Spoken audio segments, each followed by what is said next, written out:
तो आप सभी का स्वागत है। और उत्तर प्रदेश में इस समय ठाकुर राज चल रहा है। उत्तर प्रदेश के मुख्यमंत्री ठाकुर हैं, अधिकतम मंत्री ठाकुर हैं, और यहां तक कि भारतीय जनता पार्टी के जितने भी कार्यकर्ता हैं वो सब अपने आप को मुख्यमंत्री के समकक्ष मानते हैं। और वो जानते भी हैं अगर मेरे आगे मेरे पीछे सिंह लिखा है, ठाकुर लिखा है, तो हमारा कोई भी बाल वाका नहीं करने वाला। इसके कई उदाहरण मैंने आंखों देखे। अभी हालात ताजा वाकया है, ठाकुर साहब की कैबिनेट में एक ठाकुर साहब गृह राज्य मंत्री है, दर्जा प्राप्त मंत्री, नाम है रघुराज सिंह। वो अलीगढ़ में एक प्रेस कॉन्फ्रेंस करते हैं।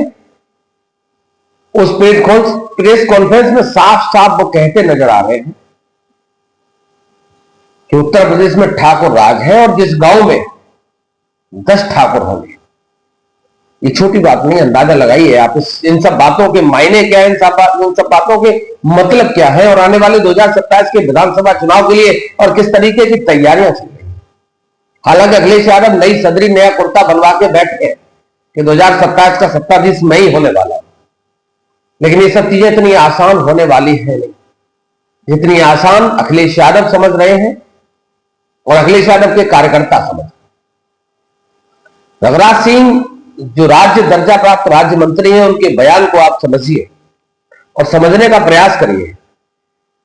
मीडिया के सामने प्रेस कॉन्फ्रेंस में समाजवादी पार्टी के दलित सांसद रामजीलाल सुमन के ऊपर हमला होने के अगले दिन की प्रेस कॉन्फ्रेंस में वो साफ ये कहते नजर आ रहे हैं कि जिस गांव में 10 ठाकुर हैं, सिर्फ 10, 100 वोट डालने से कोई नहीं रोक सकता।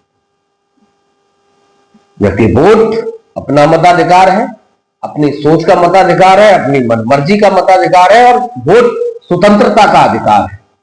जिसकी जहां मर्जी होगी, जिसको मन करेगा उसको वोट करेगा और उसको अपना मुखिया चुनेगा। लेकिन रघुराज सिंह ऐसे ही ये सब बातें नहीं करते। अगर ऊपर से नीचे तक देखा जाए तो उत्तर प्रदेश में पूर्णतः ठाकुर राज स्थापित हो चुका है। आपने देखा अखिलेश यादव लगातार प्रेस कॉन्फ्रेंस में पेपर लेके घूमने लगे और ये बताने लगे हैं कि इस समय ठाकुर राज चल रहा है, सिंह साहब हर जगह बैठे हैं, सारी कुर्सियों पे सिंह साहब बैठे। वास्तविकता हकीकत क्या है? क्योंकि अगर पूरे सिनेरियो को देखा जाए, सारे उसको देखा जाए, जितने भी अखिलेश यादव पेपर प्रेस के सामने प्रस्तुत कर रहे हैं, वो वास्तविकता हकीकत यही दर्शाते हैं कि ऊपर से नीचे तक लेखक एक ही जाति का डंका बजता है। आता हूं उसी मुद्दे पर। जिस बात को राज्य मंत्री रघुराज सिंह ने कहा कि एक गांव में 10 ठाकुर हैं तो 100 वोट आसानी से पड़ जाएंगे, लेकिन मेरा यह व्यक्तिगत मानना है क्योंकि रघुराज सिंह ने जो कहा है उसके मायने बहुत बड़े हैं। ऐसा कोई भी गांव नहीं होगा जहां सर्व जाति सर्व समाज के लोग ना रहते। बहुत सारी जातियां एक एक गांव में रहती हैं और पोलिंग पे जीत हार का अंतर भी बहुत ज्यादा नहीं रहता। पोलिंग पे अगर जीत हार का अंतर रहता तो 50-100 वोट का ही रहता अमूमन, क्योंकि सारी जातियां होती हैं, सबके अपने अपने मुद्दे होते हैं, सबकी अपनी अपनी चॉइस होती है, सबकी अपनी अपनी पसंद होती है और लोग अपनी पसंद के हिसाब से वोट करते हैं। अगर आप अंदाजा लगाइए, जिस गांव में 10 ठाकुर होंगे वहां 100 वोट जब आसानी से पड़ जाएंगे, 50 वोट प्रशासन अपनी मनमर्जी से डलवा देगा, जैसा आरोप लगाते हैं विपक्ष के नेता। तो 2027 में क्या होगा, उसके स्तर पर तैयारियां चल रही हैं, आप अंदाजा नहीं लगा सकते। अगर ठाकुर राज की बात करूं तो ऊपर से नीचे तक पूरा ठाकुर राज स्थापित है। रामजीलाल सुमन के ऊपर हमला करना, अगर किसी दलित सांसद ने इतिहास के पन्नों में जो दर्ज है और दर्ज हुई बातों को अगर सामने रख दिया और तथ्य के साथ सामने रख दिया, क्योंकि इतिहास में दर्ज है, इतिहास में तो यह भी दर्ज है हांडी और झाड़ू बांधने वाले लोग कौन थे। इतिहास में यह भी दर्ज है घोड़ी पे किसने नहीं चढ़ने दिया।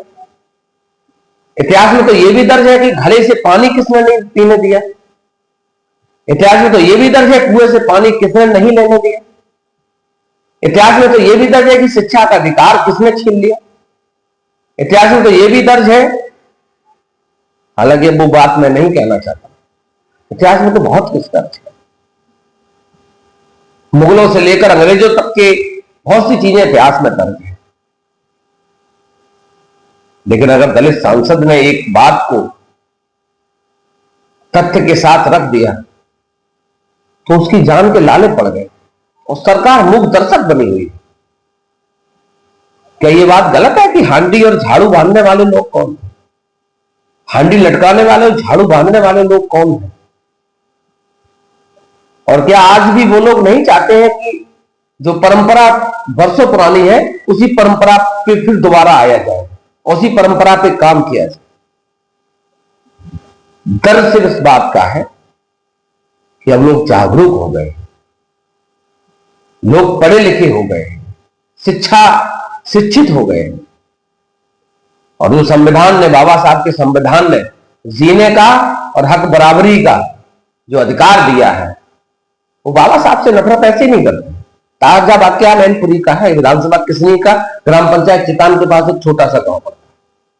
बाबा साहब के चबूतरे को, बाबा साहब की प्रतिमा को 14 अप्रैल को बड़ा कार्यक्रम हुआ था, रंग रोशन के साथ पूरी प्रतिमा स्थापित हुई थी और दबंग सत्तारूढ़ पार्टी संरक्षित लोग बाबा साहब की प्रतिमा को जड़ से ही उखाड़ के ले गए। आप अंदाजा लगाइए, अगर संविधान नहीं होता, बाबा साहब ने जीने का अधिकार, हक वंचितों के अधिकार अगर नहीं दिए होते तो इस समय दलितों, ओबीसी और यहां तक कि बहुत से ऐसे लोग भी हैं जो पीड़ित लोग, उनकी स्थिति क्या होती? आप रघुराज सिंह के बयान से अंदाजा लगाइए। उखिंदर राणा, एक सड़क छाप टपोरी गुंडा जो मोटरसाइकिल की चोरी में पकड़ा जाता है, आज वो रामजीलाल सुमन को, और यहां तक कि एक प्रदेश के पूर्व मुख्यमंत्री को, जिसके पिताजी रक्षा मंत्री रहे हो, 3 बार प्रदेश के मुख्यमंत्री रहे हो, वो खुद एक पार्टी के राष्ट्रीय अध्यक्ष हैं, वर्तमान में सांसद हैं, कई बार सांसद रहे, उनको खुलेआम चीरने की, फाड़ने की धमकी दे रहा है और सरकार बिल्कुल मूक दर्शक बनी, कोई कार्रवाई नहीं, कोई जवाबदेही नहीं। कितने परसेंट लोग हैं? हालांकि ये बातें नहीं कहनी चाहिए, लेकिन कितने परसेंट लोग ये जाति का जो जहर घोल रहे हैं, ये जाति के नाम पे जो उत्पीड़न कर रहे हैं, जाति के नाम पे डर दिखा रहे हैं, जिस व्यक्ति के भरोसे, क्योंकि ऊपर ठाकुर साहब बैठे हैं तो नीचे तक सारी स्थितियां ठाकुर साहब के हिसाब से ही चले। लेकिन सुनने में आया कि बहुत जल्दी ठाकुर साहब एक्स होने वाले हैं, और जब वो एक्स हो जाएंगे उसके बाद तुम्हारा क्या होगा? आप किसको अपना रहनुमा बताएंगे? समाज में जहर घोलने वाले लोग, आपस में भाईचारा खत्म करने वाले लोग। संविधान ने सबको जीने का अधिकार, हक अधिकार, वंचितों को अपने अधिकार दिए। संविधान को ना मानने वाले लोग भी इस समय तानाशाही पे उतारे। एक दलित सांसद का घर तोड़ दिया, बुलंदशहर जाते हुए अलीगढ़ में चलती गाड़ी पे टायर फेंक दिए। क्या एलआईयू कहां थी? आपकी इंटेलिजेंस कहां थी? कार्रवाई के नाम पे सिर्फ एक दरोगा और सिपाही को निलंबित कर दिया, पीछे के दरवाजे से वो 2 महीने बाद फिर बहाल हो गए। उस सरकार ने कार्रवाई के नाम पर सिर्फ उनको सुबह पकड़ा और शाम को थाने से ही रिहा कर दिया। कल ब्राह्मण समाज की परशुराम यात्रा लखनऊ में थी। सरकार ने पहले छुट्टी को निरस्त कर दिया, उसके बाद परशुराम यात्रा को रोक दिया। मतलब इस समय ठाकुरवाद अपने इतने चरम पर है कि ब्राह्मणों को ही कुछ नहीं समझ।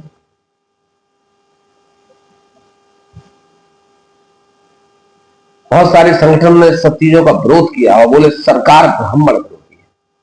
दलित कह रही है दलित विरोधी है, ओबीसी कह रहा है ओबीसी विरोधी है। तो आखिरकार सरकार फिर हितैषी किसकी है? सिर्फ एक जाति की।